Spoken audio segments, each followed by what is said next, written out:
خب دوستان عزیز، به استودیو برمیگردیم.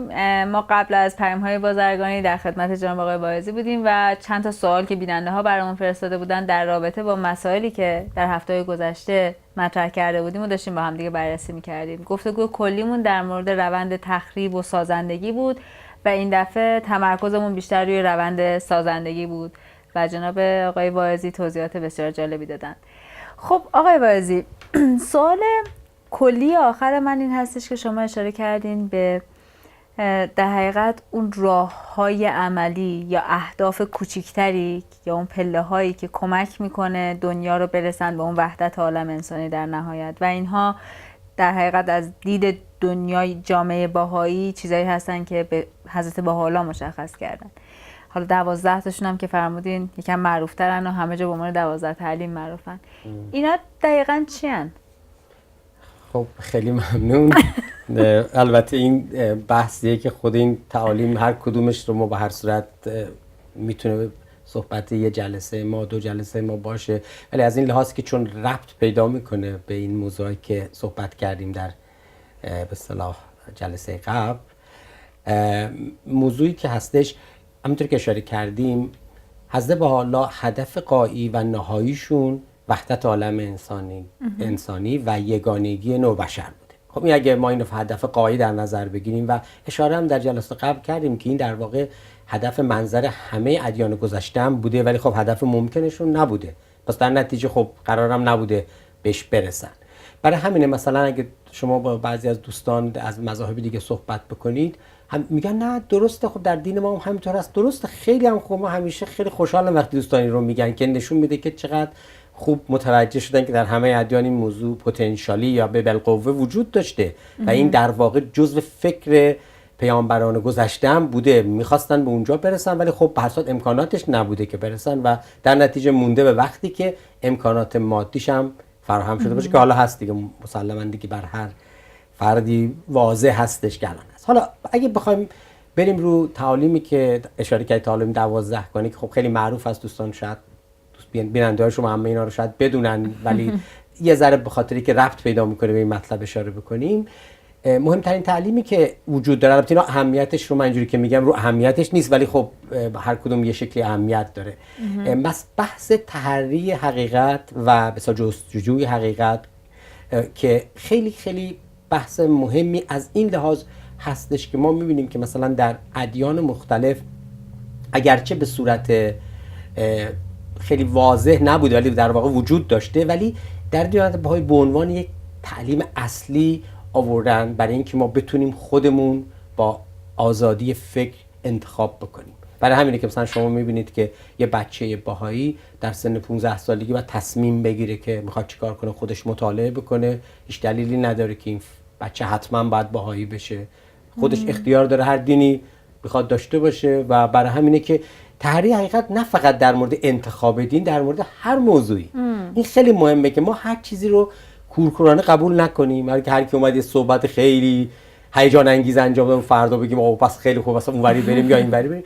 بعد فکر کنیم، تأمل کنیم، واقعا مدیتیت بکنیم روی این چیزا، حرفایی که از مردم میشیم، فکر کنیم به درد حرف ارزش داره که من الان بخواد جزو فکر من بیاد و من روی اون اساس جلو برم. این رو در حضرت بهاءالله خیلی روش تاکید کردن که هر فرد بهایی باید در هر موردی در رابطه با موضوع تحری و جستجوی هر نوع حقیقتی باید جویا باشه، اینطور نباشه که هر چیزی رو ما هر کی گفت قبول کنیم، چون اون دورانش دیگه به سر اومده.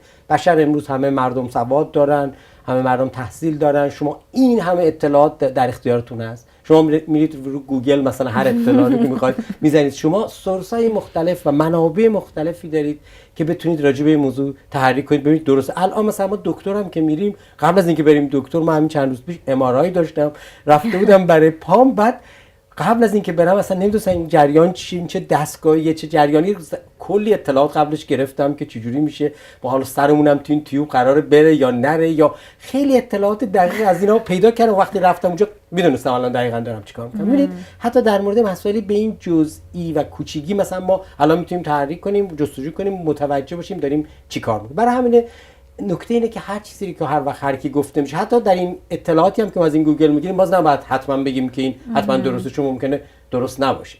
برای همین یکی از چیزهای مهم این بوده، مخصوصا ما از فرهنگی میایم که در واقع موضوع تقلید و این چیزا توش وجود داشته و از به حالا برای اینکه اون موضوع رو در واقع پادزهر اون باشه، موضوع تعریف حقیقت رو به حساب چیز کردن، که البته الان میگم بحث امروز ما اون نیست، چون خود این بحث خیلی مفصل است.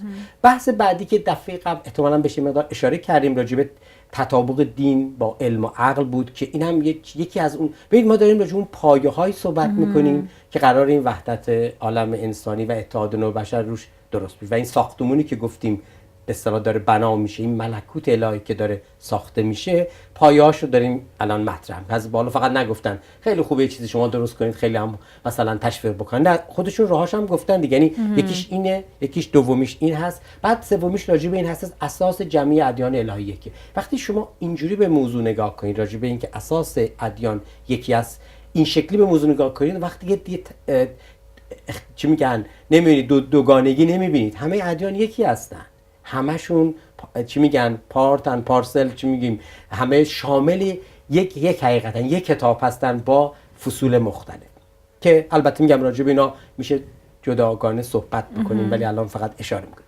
بحث مهم بعدی که بازم اشاره قبلا کردیم راجع به تساوی حقوق زن و مرد هستش، که اگه این نباشه هیچی نیست. یعنی ما خیال خودمون رو بر راحت کنیم، یعنی هر اعتقادی که این رو، یعنی هر ایدئولوژی که این رو اعتقاد نداره کاملا باید بره بیرون دیگه، الان وقتش نیست. چون الان اگه این، چون ما راجع به نصف جمعیت دنیا داریم صحبت میکنیم، به هر شکلی که هست این موضوع باید تو ذهن چه مرد چه زن بره که این شکلی هست دیگه، هیچ کارش این رو نمیشه. چون اگه ما قرار باشه وحدت عالم انسانی درست کنیم، ولی یه سری آدما در این وحدت یه خورده کمتر حق و حقوق داشته باشن، دیگه اون وحدت نیست. بعد مثلا دیگه یعنی همه این قبلی‌ها رو که گفتیم و بعدی‌ها رو که میگیم، به این یکی از همه مهمتره، به خاطری که اگه این نباشه دیگه بقیه اونها معنی نمیده.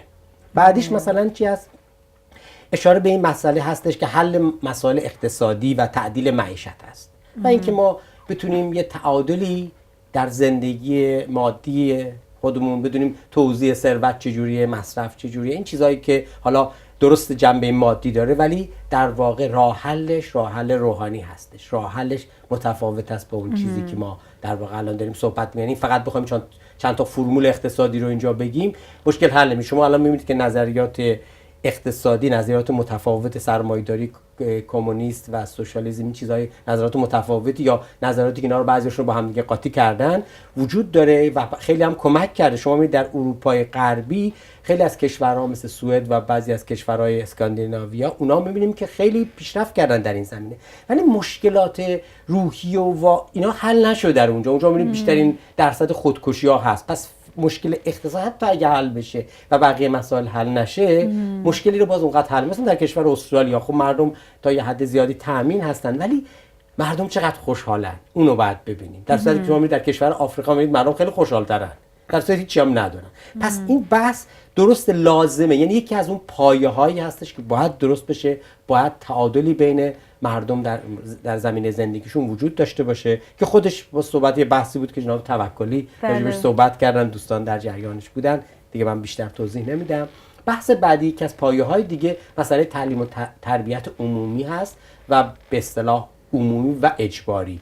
اجباری به مفهوم این که هر کی موظف هست که بچه خودش رو در واقع خوندن نوشتن و درس اخلاق در واقع به اون بچه‌ها بیاموزن. این یکی از تعالیم خیلی مهمه. خیلی از چیزهای دیگه که داریم صحبتش می‌کنیم به همین بابت. دفعه قبلا یه دفعه صحبت کردیم راجع به این موضوع که اگه این ما درست انجام بدیم، در واقع تعالیم دیگه رو در ضمنش میتونیم بچه‌ها از کوچگی بیاموزیم. و بحث بعدی که یه پایه دیگه این جریان هست، موضوع ترک تعصبات هستش.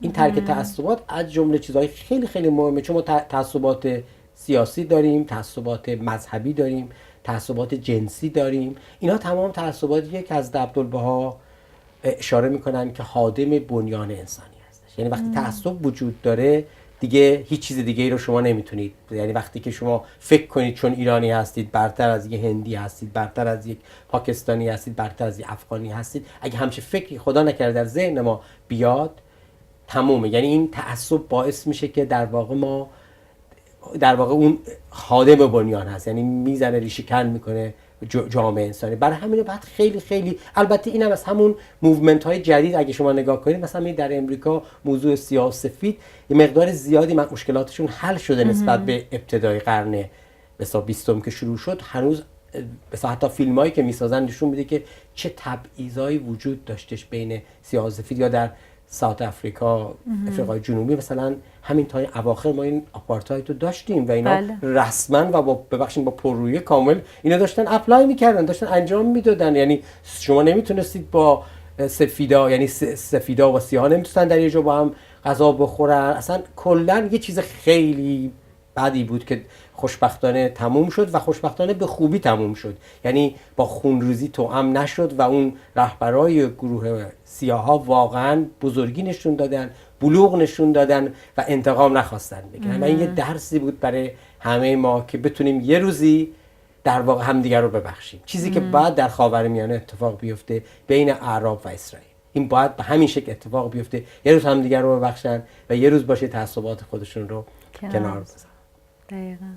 بحث بعدی که البته هنوز دنباله همون تعالیم هستش، به زبان بین‌المللی است که دیانت بهایی پیشنهاد میکنن که وجود یک زبان بین‌المللی خیلی کمک میکنه به این تفاهم، چون زبان خیلی مهمه که ما بتونیم روح مطالب و روح حرفایی که میزنیم رو بگیریم. شما مثلا اگه زبان دومتون یه زبان سومی داشته باشید، معمولا دیگه در اون زبان دوم و سوم ما روح مطالب متوجه میشیم طرفدار چی میگه، چی میخواد بگه، ولی روح مطلب رو دیگه ممکنه به اون شکل نتونیم بگیریم. برای همینه که پیشنهاد یک زبان بین‌المللی خیلی خوب و الان هم میبینیم داره یواش یواش انجام میشه. ما چه بخوایم چه نخوایم، مثلا زبان انگلیسی دیگه حالا هر کی از هر جای دنیا میاد یه مقدار انگلیسی بلد. شما مثلا میرید اروپا، هر کشوری یه زبون داره ولی همشون انگلیسی بلدن. انگلیسی‌هاش هم نسبتا خیلی خوبه، دارن میتونن قشنگ حرف بزنن و این قوی‌تر خواهد شد. و حالا چه زبان انگلیسی باشه تا یه زبونی باشه کمک بکنه که بچه‌ها در مدارس یاد بگیرن که بتونن در آینده بتونن با هم دیگه بهتر به اصطلاح چی میگن مراوده داشته باشن و بتونن با هم تماس راحت تری داشته باشن.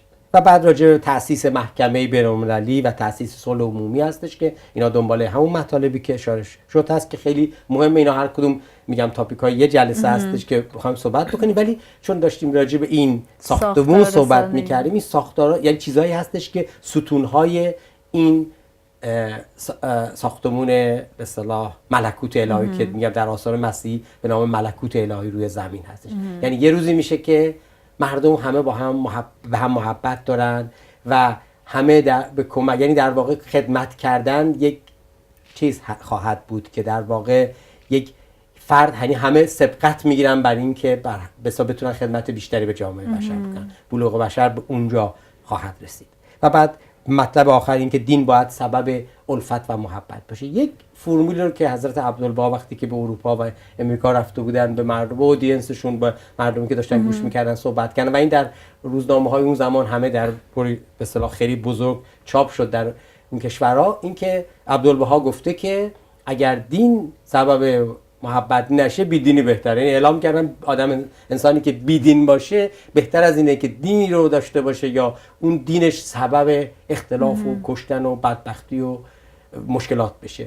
و مسلماً در این شکل و همه ادیان در واقع این رو میدونن، ولی در عمل وقتی که ما میبینیم بعضی وقتا یه چیزای خلاف این رو میبینیم، متاسفانه این چیزی هستش که بشر خودش با دست خودش باعث این شده. این در واقع خلاصه کلی بود از مطالبی که در رابطه با بحث قبلیمون لازم بود. خیلی جالب بود، خیلی ممنون. اونجوری که من متوجه شدم صلح عمومی اون چیزی نیستش که ما یهو بتونیم بگیم اینهاش اینم شکلش، باید رو پایه افرادی ساخته بشه که اینا دنبال حقیقت بگردن، کسایی باشن این افراد که فرصت تعلیم و تربیت رو بهشون داده شده باشه از طرف والدینشون و جامعه.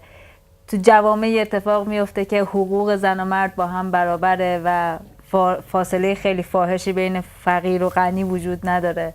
افراد طماع نیستن، یعنی همشون روی یه سری اصول اخلاقی یا روحانی پایبندن. و مطالب دیگه‌ای که اشاره کردیم، مثلا همه این افراد میتونن با هم صحبت کنن، یه زبان واحدی دارن، به هر حال نمیشه که وقتی آدم‌ها نتونن با هم حرف بزنن خب نمیتونن هم با هم به صلح برسن. در خیلی قشنگ این تیکه‌های کوچیک هر کدوم از این مسائل که گفتین همش تیکه های کوچیک یه پازلی بود که وقتی شما روی میز گذاشتین برای من یک تصویر جالب و عملی از رسیدن به اون وحدت عالم انسانی اشاره شد و به نظر من اون مطلب ترک تعصبات خیلی مطلب مهمی بود که اگر نباشه تو اون جامعه همیشه اختلاف میمونه تا روزی که ما هممون قلبمون برای هم دیگه نتپه و باز نباشه ذهنمون نسبت به افکار دیگه نمیتونیم به صلح برسیم. خیلی ممنونم آقای بایزی. دقیقاً این مطلبی که حالا اگه یه لحظه فرصت هستش توی پرانتز بگم که اشاره به یک مدل من کردم که دیانت بهایی در واقع کاری که داره میکنه یک مدلی رو داره میسازه.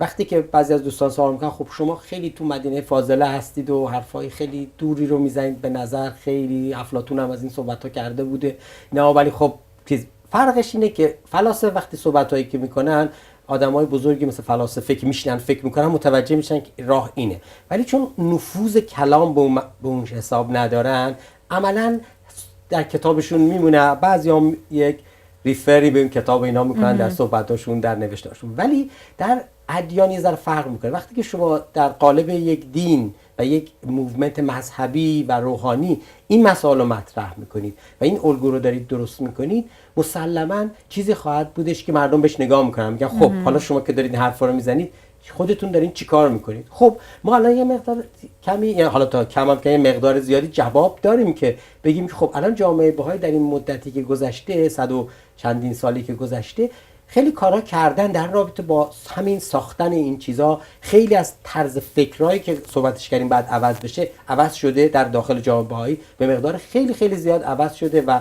نسل‌های بهایی کمجیر اومدن این طرز فکر باهاشون به دنیا اومده و اینجوری فکر میکنن راجع به مسائل. اولین چیزی که فکر میکنن وحدت عالم انسانی که یه بچه کار کنه و میدونن که باید یه بیلی دست بگیرن و برن برای این ساختن یه کارایی بکنن. و یا مثلا مؤسسات آموزشی و چیزایی که جامعه بهایی اخیراً مثلا روش خیلی تاکید میکنن، اینا کمک‌های بزرگیه که برای افراد بهایی و غیر بهایی فرقی نمیکنه. در اینجا اصلاً اینکه فرد بهایی باشه یا نباشه مطرح نیست. مهم اینه که ما جایی رو باید فراهم بکنیم و جامعه بهایی داره فراهم میکنه که افراد بتونن درش بیان و طرز فکر خودشون رو در رابطه با این مسائل عمده که به نظر من همه معتقدن به، شما از هر آدمی بپرسید این مسائل میگن خیلی خوبه، هیچ بد هیچ، ولی نمیشه، ولی خیلی به نظر بعید میاد. ولی به نظر من جامعه بهایی نشون داده که این کار عملی هست و ما میتونیم تاثیر خیلی بزرگی رو جامعه بذاریم و این کاری همونطور که فرمودین تدریجی هست و مسلماً به نتیجه یک روزی خواهد رسید. حتما.